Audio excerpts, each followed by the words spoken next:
ভ্যাবসা গরম রে বাবা, মনে হচ্ছে জ্বলন্ত উনুনের মধ্যে শুয়ে আছে। দেউর দূর, এইভাবে ঘুম হয় নাকি? হ্যাঁ,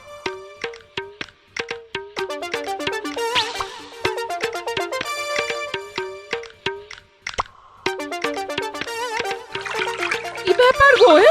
আজ এত সকাল সকাল ঘুম থেকে উঠে পড়লে যে?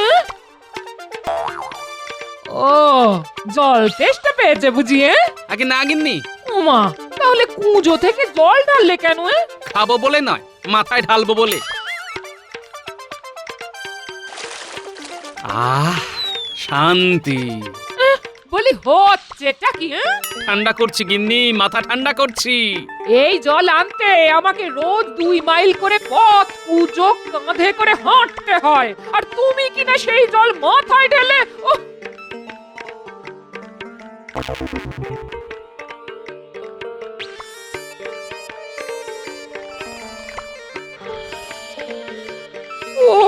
আমার হচ্ছে যত জ্বালাতন। দেখো দেখো ঠাকুর, দেখো কেমন মানুষের সঙ্গে আমি সংসার করছি। দেখো নাক ডাকিয়ে ঘুমাচ্ছে। যত সব।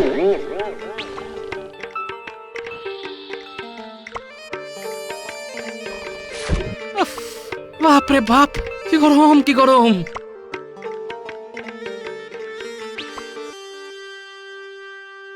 জয় মহারাজ কৃষ্ণচন্দ্রের জয়, জয় মহারাজ কৃষ্ণচন্দ্রের জয়। কি আজও গোপালের দেরি? হ্যাঁ, আমি আমি এসে গেছি মহারাজ, আমি এসে গেছি। কি ব্যাপার গোপাল, আজ রাজসভা শুরু হওয়ার আগেই তুমি রাজসভায় পৌঁছে গেলে? হ্যাঁ, আজ বুঝি কোনো বিশেষ দিন? বিশেষ দিনই বটে। আজ বাইরে যা ভ্যাবসা গরম, এই গরমে বাড়িতে বসে বসে ঘামতে থাকার কোনো মানেই হয় না। তাই রাজসভায় চলে এলাম। এখানে তাও বাতাস করার লোক আছে, ঘাম একটু কম হবে।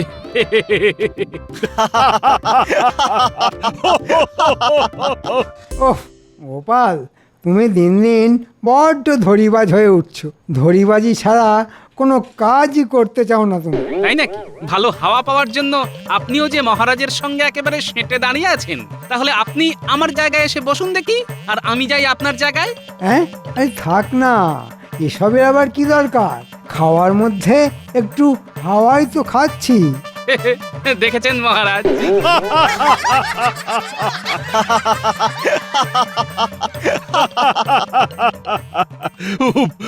বাবা গোপাল, তুমি পারো বটে। যাই হোক যাই হোক, এবার কাজের কথায় আসি। বেশ কয়েকদিন ধরে একটা বিষয় আমি খুবই চিন্তিত। কি হয়েছে মহারাজ? শত্রুরা বুঝি কৃষ্ণনগর আক্রমণ করতে চলেছে? নাকি আপনার শরীর ওই দিন দিন দুর্বল হয়ে পড়ছে মহারাজ? না না, দুটোর একটাও নয়, চিন্তা অন্য বিষয়ে। এবার একটু ঝেড়ে কাশুন তো মহারাজ, কি হয়েছে না বললে চিন্তার সমাধান বেরোবে কেমন করে? হ্যাঁ, তাও ঠিক। আসলে হয়েছে কি, আগামী রবিবার নবাব বাহাদুর আসছেন কৃষ্ণনগর ভ্রমণে। আর তোমরা তো সবাই জানো নবাব বাহাদুর কেমন খামখেয়ালি মানুষ। তাই আমি ঠিক করেছি, নবাব বাহাদুর কৃষ্ণনগর আসার সঙ্গে সঙ্গে আমি তাকে একটা উপহার দেব। বাহ বাহ, উপহার পেলেই নবাব বাহাদুরের মন ভালো হয়ে যাবে, আর তখন নবাব বাহাদুর আর আপনার পিছনে লাগতে আসবে না। নবাব বাহাদুরকে ঠান্ডা করার দারুণ উপায় খুঁজে বার করেছেন মহারাজ। কিন্তু এখানে একটা সমস্যা আছে মন্ত্রী। আবার কিসের সমস্যা মহারাজ? কিছুতেই ঠিক করে উঠতে পারছি না নবাব বাহাদুরকে কি উপহার দেব। যা গরম পড়েছে, নবাব বাহাদুরকে এক পাত্র ঠান্ডা জল আর একটা তালপাতার পাখা দিন মহারাজ। জল খেয়ে নবাব বাহাদুরের পেট, আর হাওয়া খেয়ে নবাব বাহাদুরের মাথা, দুই ঠান্ডা থাকবে। তা অবশ্য মন্দ বলনি গোপাল, তবে এরকম উপহার পেলে নবাব একেবারে তেলে বেগুনে জ্বলে উঠবে। তখন সামলাবে কে শুনি? মহারাজ, আমার মাথায় একটা বুদ্ধি এসেছে। মানে আমি একজন মৃৎশিল্পীকে চিনি যে হুবহু মানুষের মতন দেখতে মাটির পুতুল বানাতে পারে। তাকে দিয়ে যদি নবাব বাহাদুরের একটা মূর্তি বানিয়ে নবাব বাহাদুরকে সেটা উপহার স্বরূপ দেওয়া যায়, তাহলে কিন্তু নবাব বাহাদুর খুব খুশি হবেন। হ্যাঁ, বাহ বাহ বাহ, আমাদের কৃষ্ণনগর তো মাটির পুতুলের জন্য বিখ্যাত। সারা দেশ জুড়ে তার সুনাম। এরকম একটা উপহার নবাব বাহাদুরকে দিতে পারলে নবাব বাহাদুরও খুশি হবেন আর আমাদের শিল্পেরও সঠিক ব্যবহার হবে। কি বাকিদের কি মতামত শুনি? আমরাও একমত, মহারাজ। আমরাও একমত। বেশ বেশ, আমত্ত, তুমি আজই সেই মৃৎশিল্পীকে এই রাজবাড়িতে ডেকে নিয়ে এসো। রাজবাড়ির বাগানে নবাবের মূর্তি বানানোর কাজ হবে। হ্যাঁ, আর হাতে আর মোটে 4 দিন সময়। আজকের মতো তাহলে রাজসভা এখানেই শেষ। হ্যাঁ, দাঁড়ান দাঁড়ান মহারাজ। কি হলো গোপাল? হাওয়া খাবো বলে রাজসভায় এলাম, আর আপনি এত তাড়াতাড়ি রাজসভা শেষ করে দিচ্ছেন, এ কেমন বিচার? গোপাল, একবার যখন বলে দিয়েছি রাজসভা আজকের মতন শেষ, তখন শেষ তো করতেই হবে।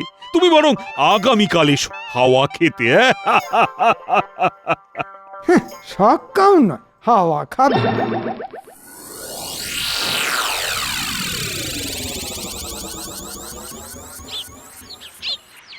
এই যে ভাই, শুনছো? ও ভাই, আগে বলুন অমাত্য মশাই। হ্যাঁ, মহারাজ চান তুমি একবার রাজবাড়িতে যাও, সেখানে থেকে তোমাকে মুর্শিদাবাদের নবাব বাহাদুরের একটি মাটির মূর্তি আমাদের মহারাজকে বানিয়ে দিতে হবে। মহারাজ যখন ডেকেছেন তখন না বলি কেমন করে? চলুন চলুন অমাত্য মশাই।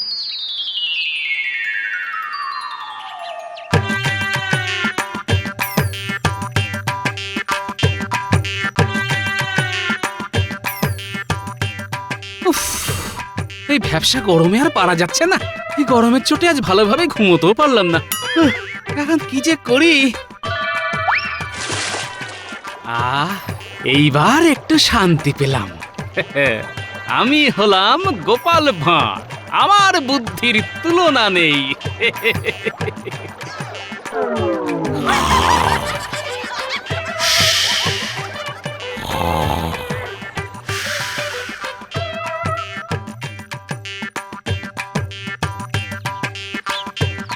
শোনো হে, মূর্তি যেন হুবহু নবাব বাহাদুরের মতন দেখতে হয়। হ্যাঁ, সে নিয়ে আপনি কোনো চিন্তা করবেন না মহারাজ। এমন মূর্তি বানাবো যে আপনি বুঝতেই পারবেন না কোনটা আসল নবাব বাহাদুর আর কোনটা আমার বানানো মূর্তি। মুখে বড় বড় কথা আছে, দেখবো কাজ কেমন করো। কাজ ভালো না হলে তোমাকে মাটি দিয়ে লেপে রাজবাড়ির দরজায় প্রহরী সাজিয়ে দাঁড় করিয়ে রাখবো, এই বলে দিলাম। হ্যাঁ, নাও নাও, হাত চালিয়ে কাজ করো দেখি। এবার আসছে রবিবারের মধ্যে মূর্তি বানানোর কাজ কিন্তু শেষ করতে হবে তোমাকে।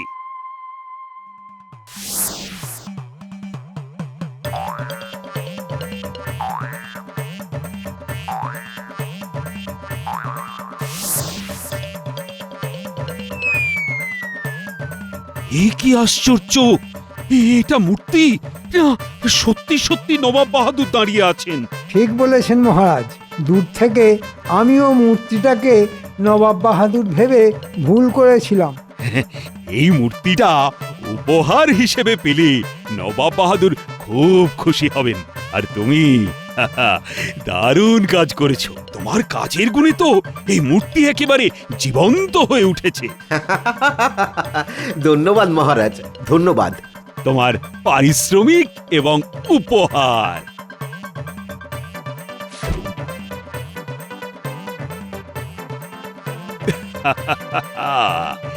এবার শুধু আগামীকাল নবাব বাহাদুরের কৃষ্ণনগরে আসার অপেক্ষা।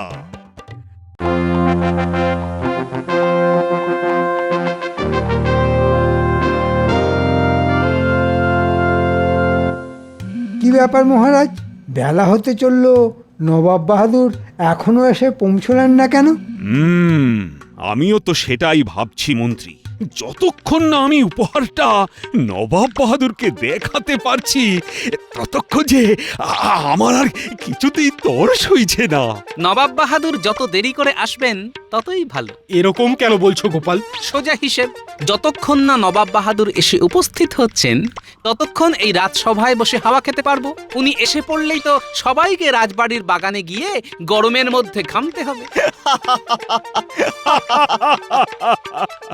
উফ বাবা, গোপালকে নিয়ে যে আর পারা গেল না। একটু হাওয়া খাবে বলে গোপাল আজকাল একেবারে ঠিক সময়ে রাজসভায় চলে আসছে।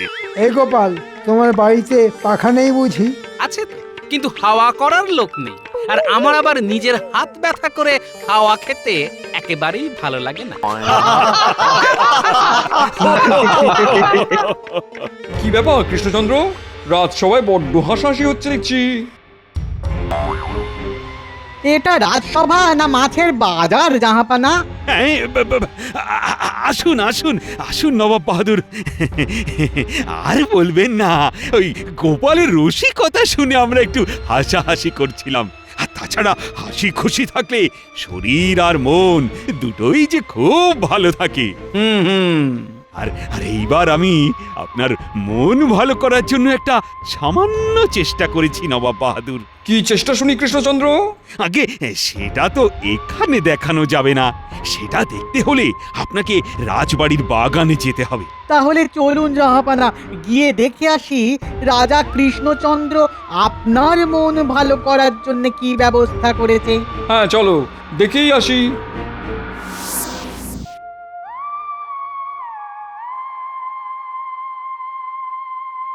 হ্যাঁ, এই যে এটাই হলো আপনার মন ভালো করে দেওয়া সেই জিনিস।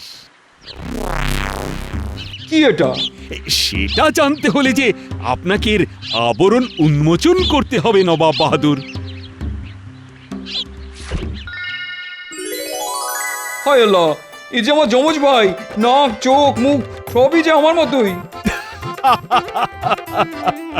তবে কৃষ্ণনগরের মাটি দিয়ে তৈরি নবাব বাহাদুরের খাস মূর্তি, একেবারে অবিকল, আপনার মতোই দেখতে। এবার বলুন বলুন নবাব বাহাদুর, আমার উপহার আপনার পছন্দ হয়েছে তো? হয়েছে কৃষ্ণচন্দ্র, হয়েছে, আমি খুব খুশি হয়েছি। এটা কেমন হলো? মূর্তি উপহার পেয়ে দেখছি নবাব বাহাদুর কৃষ্ণনগর দখল করার কথা ভুলেই গেল। বাহ, অনেক খুঁজেও আমার সঙ্গে এই মূর্তিটার কোনো অমিল খুঁজে পেলাম না। কৃষ্ণচন্দ্র, তোমার উপহার আমার দারুণ পছন্দ হয়েছে। না হলে উপায় নেই নবাব বাহাদুর, কৃষ্ণনগরের মাটির কাজ বিখ্যাত, আর এই মূর্তিটা হলো তার প্রমাণ। উফ বাবা, এখানে বড্ড গরম। চলুন চলুন নবাব বাহাদুর, আমরা রাজবাড়ির ভিতরে যাই। হ্যাঁ হ্যাঁ চলো চলো কৃষ্ণচন্দ্র চলো। হায় হায় হায়, আপনি কি করলেন রাজা কৃষ্ণচন্দ্র? আপনি কি না আমাদের নবাব বাহাদুরের আঙুল ভেঙে দিলেন? এই সত্যি তো, কিভাবে যেন কাপড়টা জড়িয়ে আঙুলটা ভেঙে গেল। আপনি আপনি কোনো চিন্তা করবেন না নবাব বাহাদুর, আমি এক্ষুনি মৃৎশিল্পীকে ডেকে আঙুলটা আবার জুড়ে দেওয়ার ব্যবস্থা করছি। না না না, আঙুল জুড়ে দিলেও যে অপমান আপনি আমাদের জাহাপানাকে করলেন সেটা জোড়া লাগাবেন কেমন করে শুনি? হ্যাঁ, অপমান? কোথায় অপমান? আপনি প্রথমে মূর্তিটা দেখিয়ে বলেছিলেন এটা হুবহু আমাদের নবাব বাহাদুর, আর এখন কায়দা করে তার আঙুলটা ভেঙে দিয়ে আপনি আমাদের বলতে চাইলেন এই রাজ্যের দিকে হাত বাড়ালে আপনি নবাব বাহাদুরের আঙুল ভেঙে দেবেন। সত্যি তো, এটা তো আমি আগে ভেবে দেখিনি। এই কৃষ্ণচন্দ্র, তোমার এত বড় সাহস! না না, মানে মানে আপনারা ভুল করছেন, আমার মাথায় এত কিছু ছিল না। আমি ইচ্ছে করে মূর্তির আঙুলটা ভাঙিনি নবাব বাহাদুর। একটা যখন কারণ পেয়েছি তখন কি আর ছাড়া যায়? না না না না না, রাজা কৃষ্ণচন্দ্রকে ছাড়বেন না নবাব বাহাদুর। রাজা কৃষ্ণচন্দ্র কিনা আপনাকে ডেকে নিয়ে এসে অপমান করলো। না, ছাড়ার কোনো প্রশ্নই ওঠে না। আমি এক্ষুনি কৃষ্ণচন্দ্রের গর্দান নেবো। এটা আপনি একেবারে সঠিক সিদ্ধান্ত নিয়েছেন জাহাপানা। সর্বনাশ! হ্যাঁ, এই সামান্য একটা মূর্তির আঙুল ভেঙে যাওয়ার জন্য গর্দান? ঠিক, একদম ঠিক সিদ্ধান্ত নিয়েছেন নবাব বাহাদুর আপনি। কিন্তু আপনি হলেন বাংলার নবাব, আপনি যার গর্দান নেবেন তাকে একটা শেষ সুযোগ দেবেন না, এটা কি হয়? গোপালের কথায় কান দেবেন না জাহাপানা।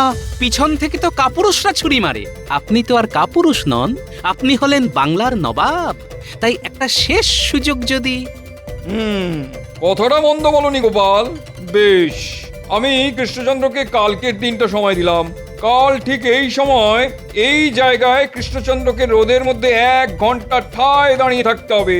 যদি কৃষ্ণচন্দ্রের মুখে আমি এক ফোঁটাও ঘাম না দেখি, তাহলে এই যাত্রায় কৃষ্ণচন্দ্র বেঁচে যাবে। আর যদি আমি কৃষ্ণচন্দ্রকে ঘামতে দেখি, তাহলে কালই আমি কৃষ্ণচন্দ্রের গর্দান নেব, এই বলে দিলাম। সাবাস সাবাস জাহাপানা সাবাস।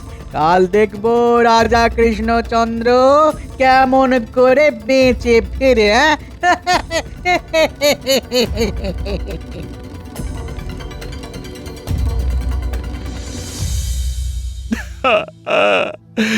হায় রে হায়, কি মুহূর্তে যে নবাব বাহাদুরকে উপহার দেওয়ার কথা আমার মাথায় এলো।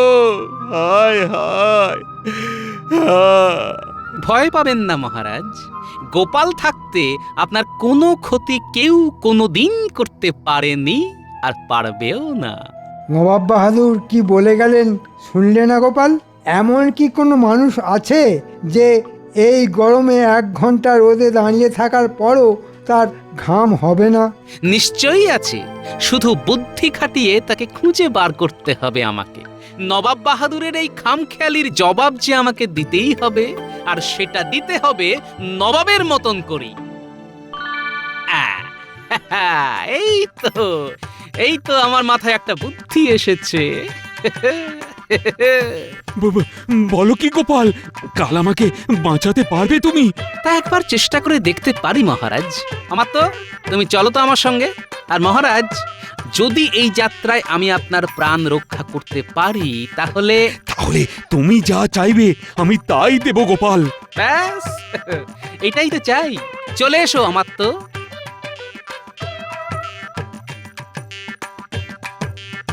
কি মনে হয় গোপাল আমাকে বাঁচাতে পারবে?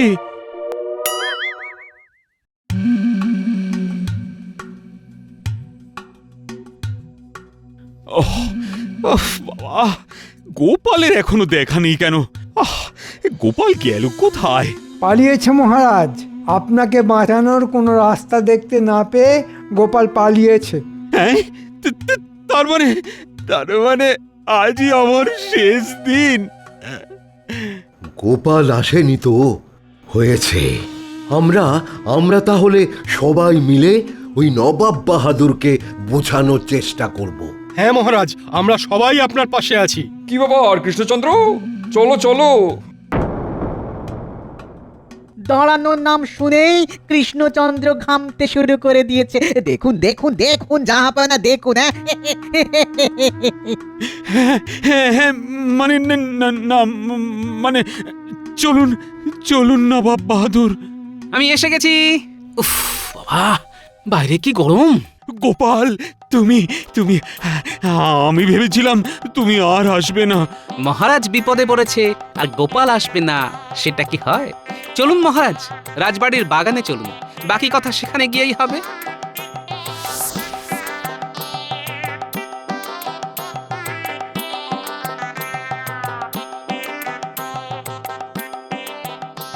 কি, এটা আবার কি? এটাই তো আসল মহারাজ। এই গোপাল, এসব কি? আগে আপনি বলেছিলেন এই রোদের মধ্যে মহারাজকে 1 ঘন্টা এখানে দাঁড়িয়ে থাকতে হবে, আর যদি মহারাজের মুখে ঘামের বিন্দু দেখা না যায়, তাহলে আপনি মহারাজকে ছেড়ে দেবেন। হ্যাঁ বলেছিলাম। তাই তো মহারাজের হয়ে মহারাজের এই মাটির মূর্তিটা এখানে 1 ঘন্টা দাঁড়িয়ে থাকবে। 1 ঘন্টা কেন, রোদের মধ্যে একদিন দাঁড়িয়ে থাকলেও এই মূর্তি ঘামবে না। আমাদের সঙ্গে চালাকি হচ্ছে নাকি? আগে আমার এত বড় সাহস কোথায় যে আমি আপনাদের সঙ্গে চালাকি করব? আপনারা যে পথ দেখিয়েছেন, আমি তো সেই পথে হেঁটেই মহারাজকে বাঁচানোর একটা সমাধান বার করেছি মাত্র। বুঝেছি গোপাল, আগে আমি তোমার গর্দান নেবো, তারপর আমি কৃষ্ণচন্দ্রকে দেখছি। সেরকম তো কথা ছিল না। রাজার বদলে মূর্তি রোদে দাঁড়াবে, সেটাও তো কথা ছিল না গোপাল। কেন, এতে ভুলটা কোথায়? নবাব বাহাদুরের মূর্তির আঙুল ভাঙলে যদি নবাব বাহাদুরকে অপমান করা হয়, তাহলে মহারাজের মূর্তি কেন মহারাজের হয়ে দাঁড়াতে পারবে না জাহাপনা? এই প্রশ্নের কি উত্তর দেবো? সত্যি তো না মানে হ্যাঁ মানে গোপাল ঠিক বলেছে। হ্যাঁ, গোপাল ঠিকই বলছে। আছে নাকি কোনো উত্তর নবাব বাহাদুর? জাহাপানা, গোপাল তো দেখছি আমাদের জালে আমাদেরই জড়িয়ে দিয়েছে। সব হয়েছে তোমার জন্য উজির। তুমি গোপালের সঙ্গে কোনোদিনই পেরে উঠবে না এটা জেনেও প্রতিবার গোপালের পেছনে লাগতে যাও। মানে রাগ করছেন কেন জাহাপানা? দূর, আমি এখানে আর এক মুহূর্ত থাকবো না। আমি চললাম মুর্শিদাবাদ।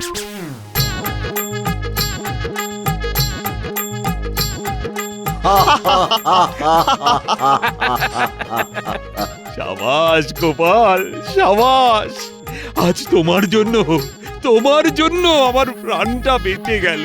আগে এবার একা আমি নয়, আমার সঙ্গে অমাত্য আর ওই মৃৎশিল্পী না থাকলে এই যাত্রায় আমি একা কিছুই করতে পারতাম না। আমত্ত আর মৃৎশিল্পীকে তো আমি উপহার দেবই, কিন্তু এই ভাবনাটা যার মাথা থেকে বেরিয়েছে তাকে আমি সর্বোচ্চ পুরস্কার দিতে চাই।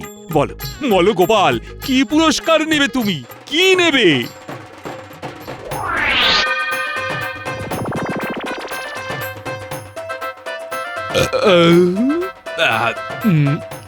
এটাই হলো আমার সর্বোচ্চ পুরস্কার।